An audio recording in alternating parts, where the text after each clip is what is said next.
কুষ্টিয়ার কুমারখালী উপজেলার দয়রামপুর গ্রামের একটি ডেইরি ফার্মে ৪ বছর যাবৎ লালিত হচ্ছে মার্শাল। ছোট থেকেই অদম্য দুরন্ত স্বভাবের ও অধিক শক্তিশালী হওয়ায় খামারি সুশান্ত ঘোষ ভালোবেসে নাম রাখেন মার্শাল।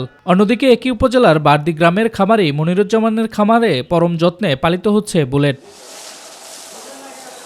বুলেট ছাড়াও মনিরের খামারে এবার কুরবানির ঈদে ছোট বড় মিলিয়ে আরও 12টি ষাঁড় বিক্রির জন্য প্রস্তুত করা হচ্ছে।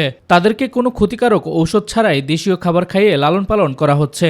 বুলেট নাম রাখলে আমার ফার্মের সবচেয়ে এটা বড় গরু, তাই আর কি এই জন্য বুলেট নাম রাখা হয়েছে। একটা সন্তানকে যেভাবে খাওয়াতে হয়, লালন গোসল করাতে হয়, এরকম ওদেরকে খোঁজ খবর নিতে হয়, গোসল করাতে হয়।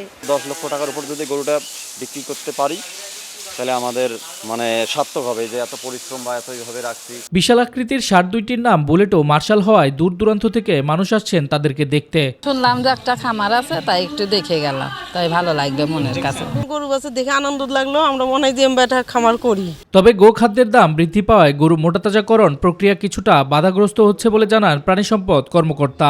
গবাদি পশুর খাদ্যের দামের একটা চ্যালেঞ্জ রয়েছে গবাদি পশু পালন করার ক্ষেত্রে, কিন্তু সার্বিক উৎপাদনে এখন পর্যন্ত প্রভাব নেই। এবছর কুমারখালীতে ৩,৮০০টি খামারে প্রায় ২৪,০০০ কুরবানির পশু প্রস্তুত করা হচ্ছে। শামস তাবরিজ উচ্ছ্বাস, মাই টিভি নিউজ ডেস্ক।